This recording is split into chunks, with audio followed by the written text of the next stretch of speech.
Bonjour tout le monde, support branché, ici c'est Jérôme Prono. On est de retour comme d'hab l'équipe pour une nouvelle vidéo du jour avec les 6 pronostics pour ce 30 octobre 2024. Vous le savez déjà, comme chaque semaine, je vous partage mes avis sur les différents championnats majeurs, que ce soit Ligue 1, Premier League, Serie A, Bundesliga, des vidéos du jour. Donc n'hésitez pas l'équipe, si vous êtes nouveau ici, à vous abonner. Abonnez-vous en activant la cloche de notification pour rater aucune de nos prochains contenus. On reste très régulier et surtout très actif l'équipe. Et comme d'hab, je vous invite à rejoindre le Telegram de Jérôme Prono. C'est un groupe dans lequel on est plus de 5000. On publie des avis régulièrement, que ce soit des pronostics, ghost code, des combinés, des pronobuteurs. Tout ça est gratuit sur le Telegram de Jérôme Prono. N'hésitez pas, le lien se trouve en commentaire épinglé ou dans la description. On se retrouve directement en Afrique du Sud, le match qui oppose Mamelodi Cape Town City. À noter pour moi, c'est deux équipes qui arrivent dans un état de forme plutôt bon, même si du côté de Mamelodi, c'est nettement supérieur. Et même si au niveau de l'état de forme, c'est une défaite, c'était la défaite 1-0 contre Polokwane. Une défaite plutôt compliquée, mais c'est tout de même Mamelodi deuxième avec tout de même 3 points de retard de la première place dans l'obligation de l'emporter, puisque c'est une équipe qui a l'habitude de jouer les premières places en Afrique du Sud. Donc ça va essayer de faire un bon résultat. 6e journée, déjà dans l'obligation de faire un bon résultat face à une équipe de Cape Town City en 12e position, seulement 5 points, 4 buts encaissé pour 2 buts marqués. Donc pour moi, Mamelodi à l'extérieur, l'équipe à domicile, cela devrait le faire. Donc je vous mets Sundowns win, Sundowns en anglais, donc Mamelodi en français. La victoire de Mamelodi plutôt intéressante. Les 5 derniers rencontres de Mamelodi à domicile, c'était 5 victoires. Donc pour moi, cela devrait le faire face à une équipe de Cape Town qui reste sur 2 défaites, 1 nul sur les 3 dernières rencontres à l'extérieur. Pourquoi pas la victoire de Sundowns sur le score 2-0. On se retrouve directement en Eredivisie, le match qui oppose Feyenoord-Ajax, match qui tout de même s'annonce disputé, les cotes restent plutôt élevées. Feyenoord pour favori pour une cote à 1,87, le nul à 3,42, la victoire d'Ajax à 3,52, plutôt compréhensible. On a deux équipes qui se retrouvent dans le top 4, Ajax est 3e, Feyenoord 4e. Donc deux équipes qui pour moi montrent pas mal de très bonnes choses en attaque. C'est déjà 18 buts marqués du côté d'Ajax et 21 du côté de Feyenoord. On devrait s'attendre d'avoir du but. Pourquoi pas les deux filets, remporter un but l'équipe. Je m'attends dans cette optique. C'est la raison pour laquelle on va essayer de partir sur le but des deux équipes. Un pronostic qui me paraît plutôt évident. Du côté de Feyenoord, c'est extrêmement costaud. Les 5 dernières rencontres, il y a eu 4 buts des deux équipes avec des ouverts de 2,5 buts. Donc, il devrait y avoir du but. Et c'est également le cas du côté d'Ajax. Ça encaisse, ça prend des buts, ça arrive à retrouver le chemin des filets. Donc, but des deux équipes, même si du côté de Feyenoord, il y a l'absence de Santiago Jiménez, l'attaquant fort de cette équipe. Mais pour moi, cela devrait le faire. Et je donne l'avantage du score à cette équipe de Feyenoord à domicile qui tout de même fait un début de saison tonitruant. Pourquoi pas l'avantage du score, 2-1.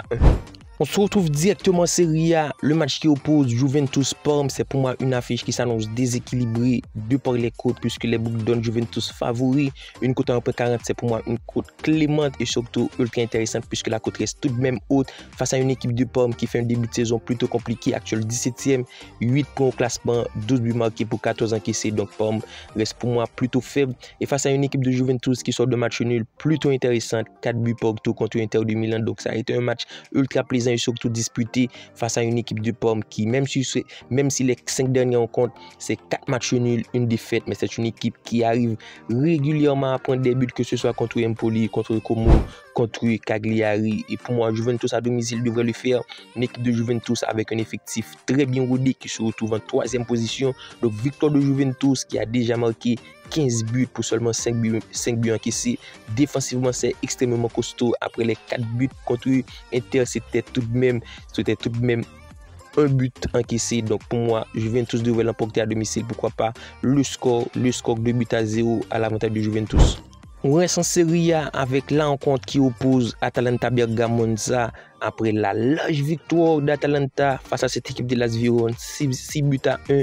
C'est une équipe d'Atalanta qui montre sa belle force offensive et surtout la belle forme de Retegui qui a tout de même claqué un doublé et surtout un doublé pour Lookman. Ça a été un match ultra plaisant. Ça a déroulé offensivement le 3-4-2-1 qui fait sensation. Et c'est pour moi une équipe d'Atalanta qui présente de très bonne force. Actuel 5e avec 24 buts marqués. Donc la meilleure attaque jusque calcul là, c'est pour moi une équipe qui est très bien partie pour prendre la victoire face à une équipe de Monza en 16e position. Déjà 10 buts marqués pour seulement 11 encaissés. Donc du côté de Monza, ça encaisse beaucoup. Et pour moi, Atalanta devrait se régaler l'équipe. Je vous mets Atalanta gagnant après la victoire. 6 buts à 1 contre Hellas Vérone, 2 buts à 0 contre Venise, 5 buts à 1 contre Genoa. En Serie A, c'est le moment d'enchaîner. Pourquoi pas prendre la victoire, prendre les 3 points pour espérer la 4e place ou la 3e place. Donc Atalanta gagne l'équipe. Je m'attends clairement à avoir une nette domination, même si dans le score, ça reste plutôt serré. À noter les scores exacts, ce sont que des avis. Donc je vous mets le score 2 buts à 1 à l'avantage d'Atalanta.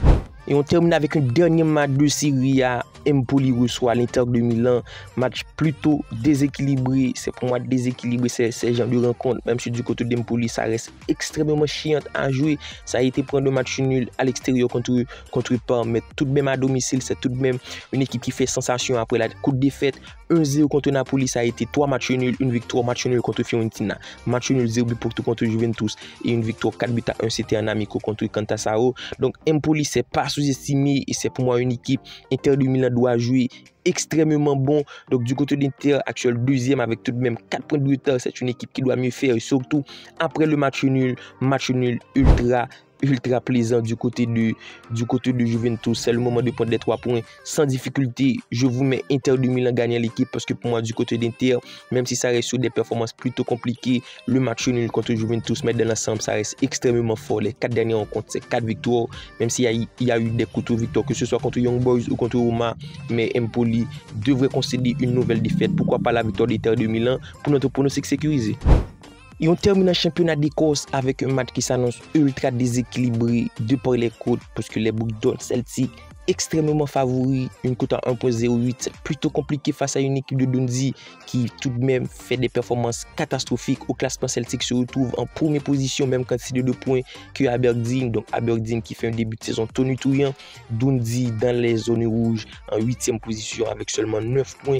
Donc ça va être un match ultra compliqué du côté de Dundee. Celtic pas extrêmement favori, c'est tout de même compréhensible après la victoire 3-0 contre Motherwell, tout de même 2 victoires, que ce soit contre Sligo Rougeuse, 3 buts à 2, la victoire contre Ross County, 2 buts à 1, mais dans l'ensemble, Celtic doit s'imposer l'équipe. C'est pour moi une équipe qui fait des débuts de match extrêmement forts et surtout intéressantes. Ça va le faire à domicile face à une équipe de Dundee en difficulté. Donc je vous mets victoire de Celtic, le plus de 5 buts face à une équipe de Dundee qui sur les 5 dernières rencontres a eu seulement une victoire. C'était une victoire contre Motherwell. Après c'est tout de même 4 défaites, des défaites plutôt compliquées, que ce soit contre Kilmarnock, contre Aberdeen, contre Rangers. Donc victoire du Celtic plus 2.5 buts est le pronostic qu'il faut prendre. Alors tel a été nos 6 pronostics pour ce 30 octobre. N'hésitez pas l'équipe comme d'hab à donner de la force, soit par un like ou un commentaire.